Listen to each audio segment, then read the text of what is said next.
Hello everyone, welcome back to the Trumpet Daily. In recent weeks, pro-Russia rebels in Ukraine have been bragging about shooting down a Ukrainian transport plane and a fighter jet in their ongoing fight to break free from the Ukrainian government. Since March, Russian President Vladimir Putin has been fomenting this rebellion. He's supplied fighters and weapons to the separatist forces. And on Wednesday, the Obama administration announced new, tougher sanctions against Russian banks, energy companies, and the defense industry. Finally, given its continued provocations in Ukraine, today I have approved a new set of sanctions on some of Russia's largest companies and financial institutions. Along with our allies, with whom I've been coordinating closely the last several days and weeks, I've repeatedly made it clear that Russia must halt the flow of weapons and fighters across the border into Ukraine, that Russia must urge separatists to release their hostages and support a ceasefire, that Russia needs to pursue internationally mediated talks and agree to meaningful monitors on the border. I've made this clear directly to Mr. Putin. Many of our European partners have made this clear directly to Mr. Putin. We have emphasized our preference to resolve this issue diplomatically, but that we have to see concrete actions and not just words, that Russia, in fact, is committed to trying to end this conflict along the Russia-Ukraine border. Now, that announcement was made on Wednesday, and then just the day after that, on Thursday, July 17th, pro-Russian rebels shot down a Malaysian commercial airliner in eastern Ukraine, killing all 298 passengers on board. Now, you would think that shocker would be the biggest headline of the week or the month. But on a lot of websites, it got bumped down just hours later by another stunning headline: Israel deploys ground troops into Gaza. Now, back on June 12th, you remember that 3 Jewish teenagers were abducted in the West Bank. Those boys, which included one American, were later found murdered. On July 2nd, there was a revenge killing of a Palestinian youth in Jerusalem. And between that point and today, Palestinian terrorists have launched nearly 1,300 rockets at Israel. Israel Defense Forces have been hitting back with airstrikes, but held off on sending in ground troops because they didn't want the situation to escalate further. But that all changed last night. Tens of thousands of Israeli troops are now in the Gaza Strip, attempting to locate and destroy tunnels into Israeli territory. The news of conflict just keeps on coming and coming. This week, especially yesterday, has been anything but tranquil, and it's not over yet.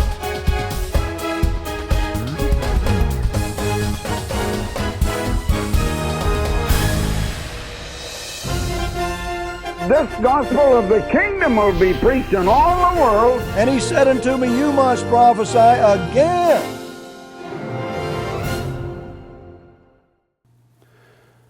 On Wednesday's program, I mentioned that we were hoping to carry on with the Revelation series this week, but with so much happening in the world these last couple of days, I just thought it'd be better to put that off until next week. But in following on what I said there at the top of the program, if you look at so many of the hot spots around the world today, you don't have to dig very far beneath the surface to see that Russia is one of the main instigators of conflict, division, and strife. Of course, you have the Ukraine crisis now right at the forefront of many of these stories, but if you go back just a few months, there was the illegal annexation of Crimea, and no one stood up to Russia there, and so it's just continued now in other provinces in the Ukraine, and that's led to the conflict that resulted in that passenger jet being shot down with anti-aircraft missile. Up until yesterday, there had been 400 deaths in that ongoing civil war in the last few months. That's more than what has been counted in the Gaza conflict. The media, though, is always obsessed with the casualty count there in Gaza because they want to try to show how it's disproportionate. But look at the death count in the Ukraine. Look at the death count in Syria. In Syria, you can have 200 people die in a day. And of course, we know Russia is behind a lot of that as well because they're supplying Assad with a lot of his weapons. You look at other places around the world, Russia working against U.S. interests in Afghanistan, giving refuge to Edward Snowden. I mean, you just go right down the line. They're instrumental in Iran's nuclear program. And yet, if you listen to America's leaders, leaving aside the comments maybe that have been made today and last night, but if you listen to America's leaders over the last many months or even the last few years, you'd think that Russia is being kept in check and American interests are just advancing. And as I said on the program the other day, that the world is improving and growing, and there's more tranquility and peace. Just want to take you back to what President Obama had to say at West Point. This was his speech at the end of May before the graduates there at West Point.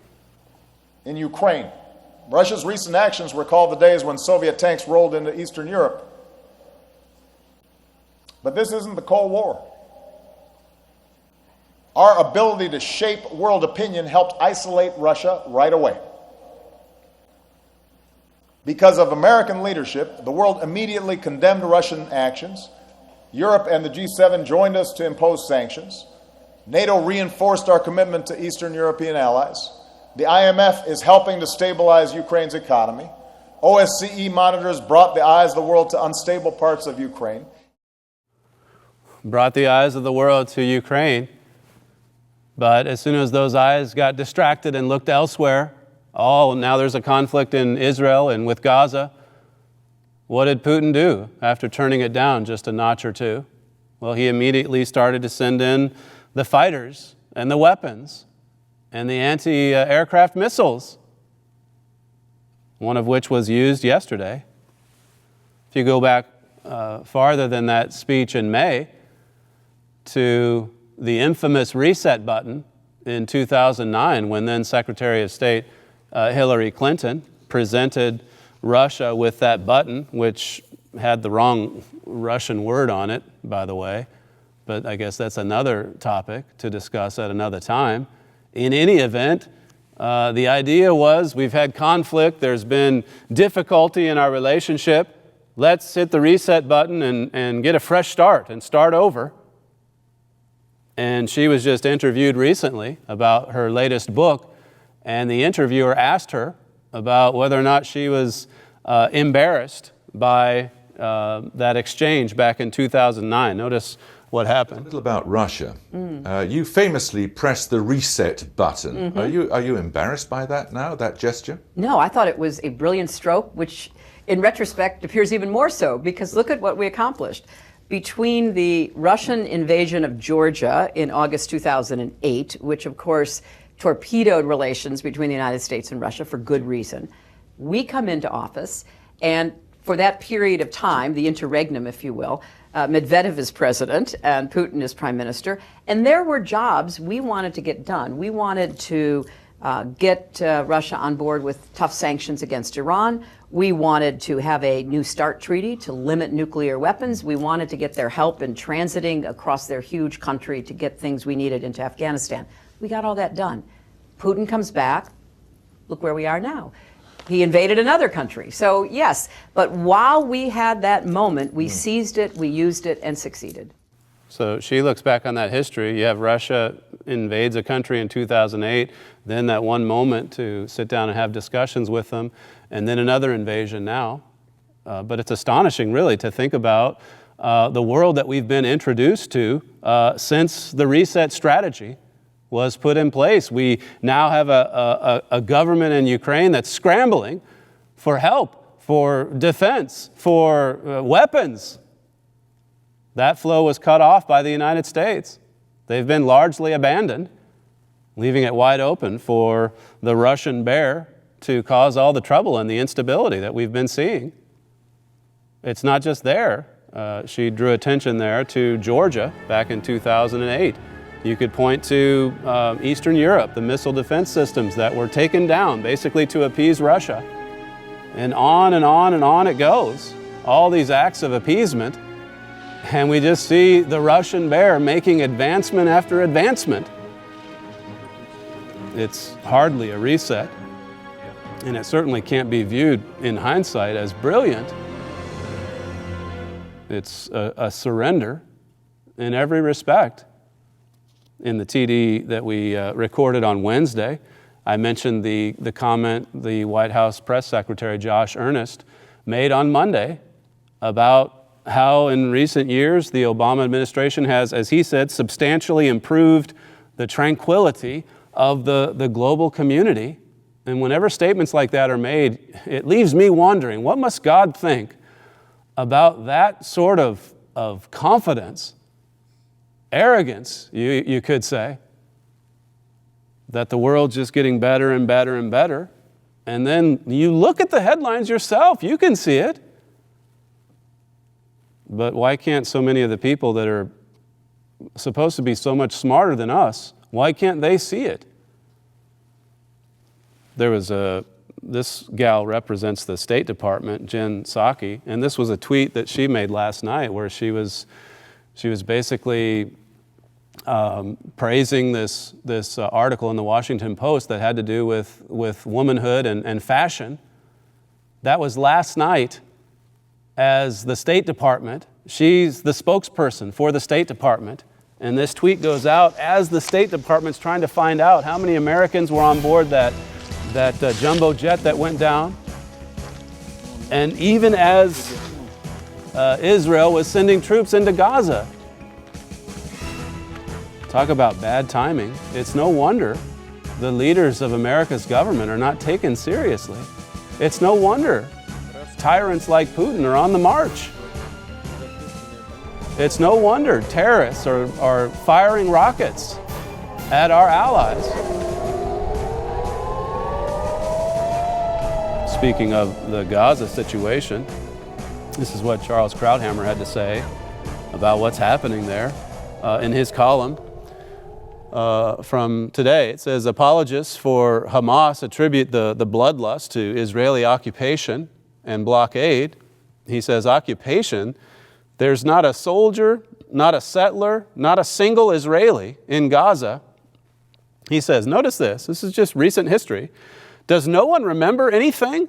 It was less than 10 years ago that worldwide television showed the Israeli army pulling diehard settlers off synagogue roofs in Gaza as Israel uprooted its settlements, expelled its citizens, withdrew its military, and turned every inch of Gaza over to the Palestinians. There was no blockade. On the contrary, Israel wanted this new Palestinian state to succeed.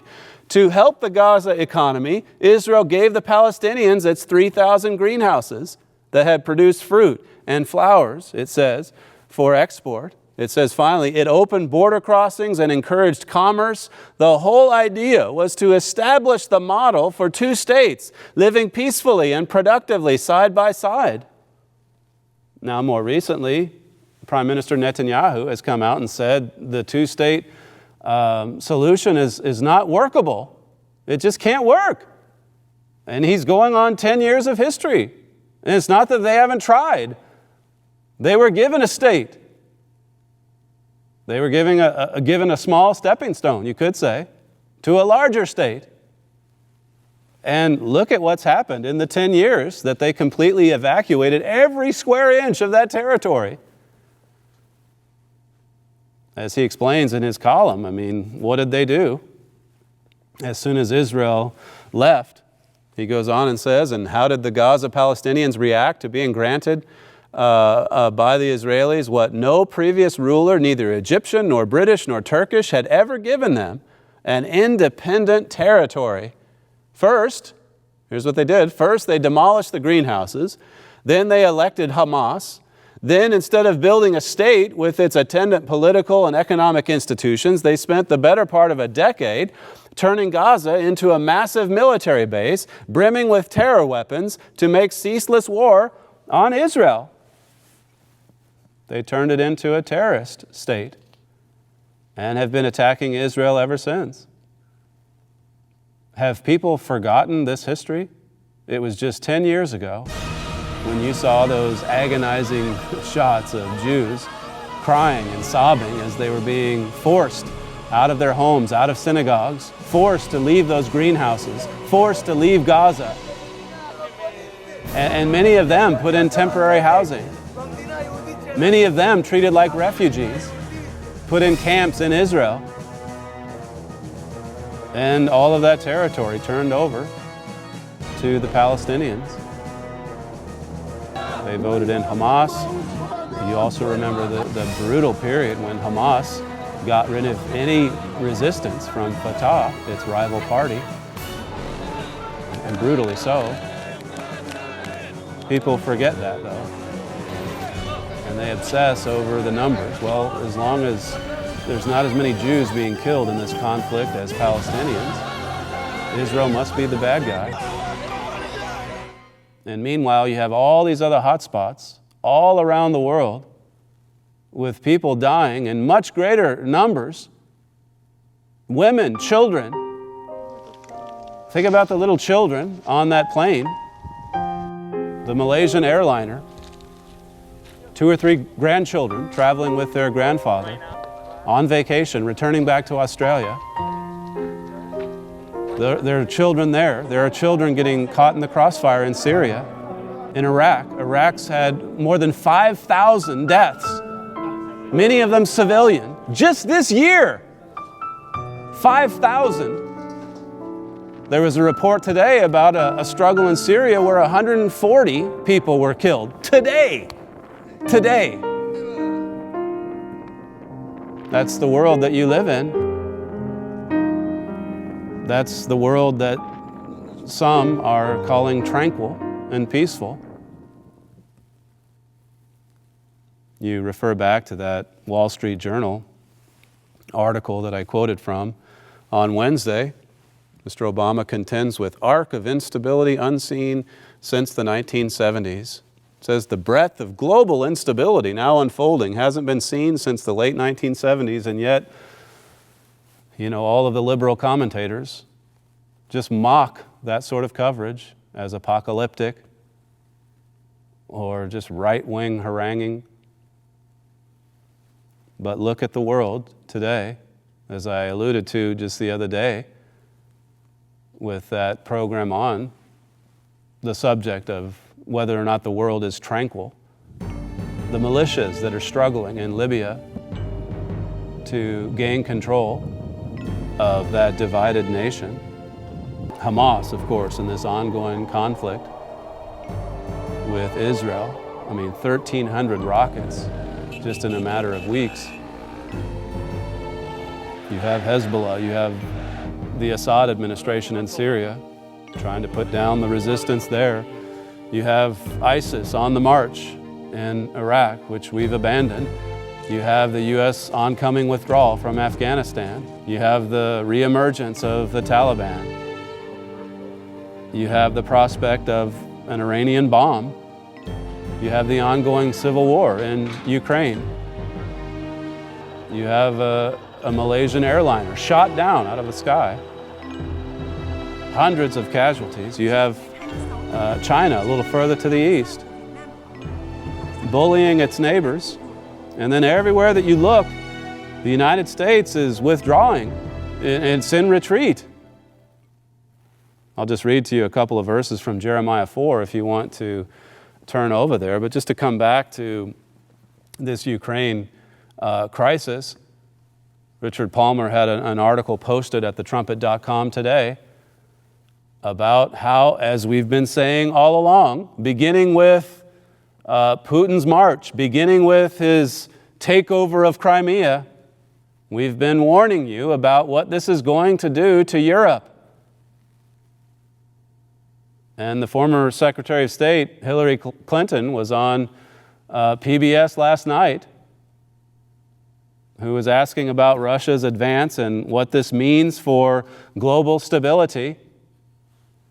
And she was quoted as saying, I think the first question is, what does Europe do? The interviewer asked, well, what does the United States do? And she responded saying, well, it's not so much us, but what's Europe going to do? How should Europe respond? She was quoted as saying, if there is evidence linking Russia to this, that should inspire the Europeans to do much more. Europeans have to be the ones to take the lead on this. That's the United. Now, she's out of government now, but as you know, she wants to be back in 2016. And she, like the administration she came out of, are urging others to take charge in the Middle East, in Ukraine, in Europe, elsewhere. That's been the way it's been the last several years. It's not so much what we should do. They're urging Europe. At no point in that interview last night did she talk about any kind of meaningful American response to what happened yesterday. Here in Jeremiah 4, this is starting in verse 23, it says, I beheld the earth, and lo, it was without form and void. And then down in verse 25, it says, I beheld, and lo, there was no man, and all the birds of the heavens were fled. And then verse 29 continues, every city shall be forsaken, and not a man dwell therein. On Wednesday, I mentioned those scriptures from Daniel 12 and verse 1, Jeremiah 30 and verse 7, Matthew 24, verses 21 and 22. About the time just ahead of us, God said there's going to be a lot of trouble, a lot of tribulation. That's what's ahead. Now, if you look at what Jeremiah the prophet is saying here, I beheld, backing up to verse 23, I beheld the earth, and lo, it was without form and void. Those Hebrew words there they're interesting. It's an interesting and fascinating study. You can look at Isaiah 45 and see that God didn't create the earth in a state of confusion and chaos. That's what that Hebrew meaning is for form and void. It's a state of confusion. God made the earth perfect and beautiful. There was more work to be done. Herbert Armstrong said it was like unfinished furniture, beautiful, quality, but just needing some refinements. God didn't create the earth and the universe in a state of waste and decay. But if you go back to Genesis chapter 1 and study those first couple of verses in the very first chapter of the Bible, you see that it became that way because of the rebellion of Lucifer and 1/3 of the demons. It was because of their sin and their rebellion that the earth became without form and void. And so what did God have to do? Well, there's other verses in the Bible that talk about Him coming in and renewing the surface of the earth. He was preparing just this planet for human life. The rest of the universe, like Romans 8 says, is waiting, groaning for the birth of the first fruits, so that God's purpose and plan can go on out and beautify and recreate the universe in that sense. There's a lot of waste and decay out there because of that sinful rebellion of the angelic realm, at least 1/3 of them. But here, after the beautifying of the surface of the earth, after preparing the surface of the earth for mankind, the prophet Jeremiah is projecting ahead in vision, and he sees an earth without form and void. He sees an earth that's again become filled with waste and decay, darkness. And for all the same reasons that it became that way in the first place. Because of sin and rebellion.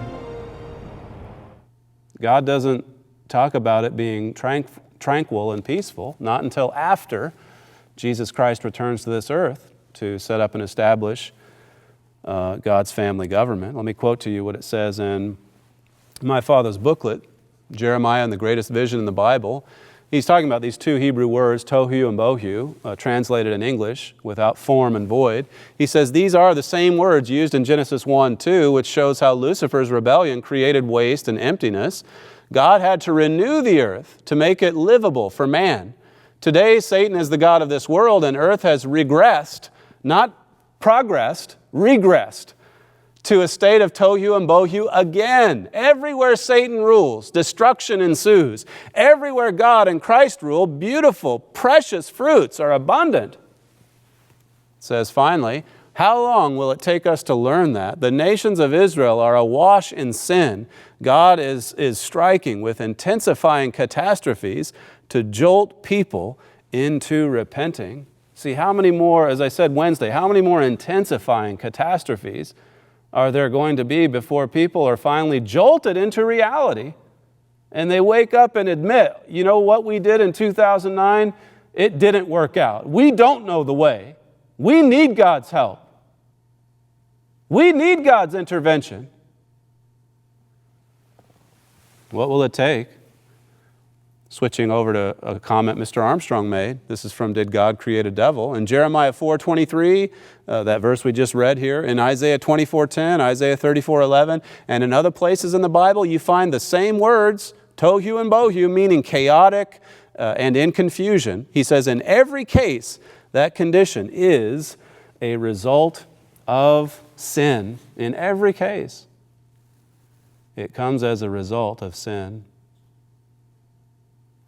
Someone drew my attention this morning to a comment that George Friedman posted last night after we had this agonizing day of global disorder, a crazy day, a day that was maddening, infuriating in so many ways. As you watched all of this senseless violence unfold. And Friedman, of course, he heads up the think tank, Stratford, down in Austin, Texas. And he was basically just reflecting on all of these violent activities. Let me just show you how he set up his article. This is from yesterday, last night. He says, we ate breakfast to the news that an airliner had crashed in Ukraine. We had lunch to the news that Israel had invaded Gaza. An airliner crashing is perhaps more impactful than an invasion. We've all wondered when we hear of a crash, or even in quiet moments on board an aircraft ourselves, what living our final moments in a plane plunging to the earth, knowing that we will die, would be like.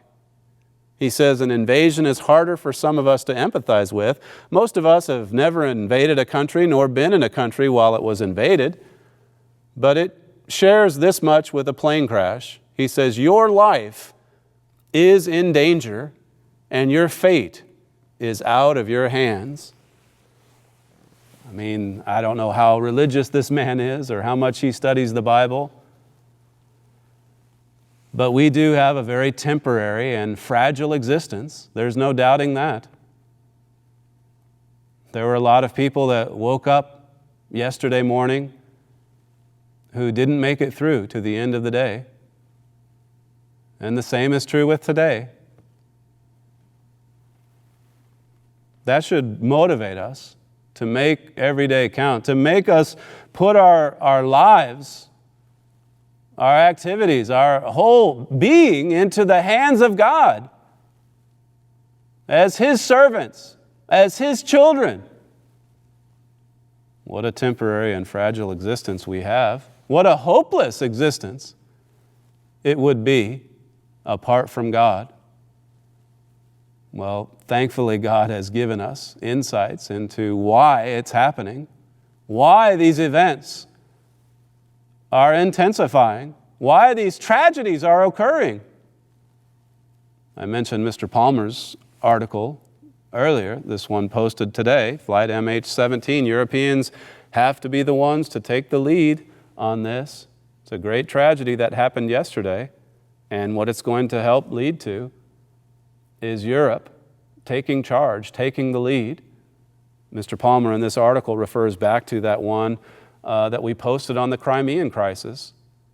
It was printed in the June issue of the Trumpet magazine, talking about how that crisis is reshaping Europe.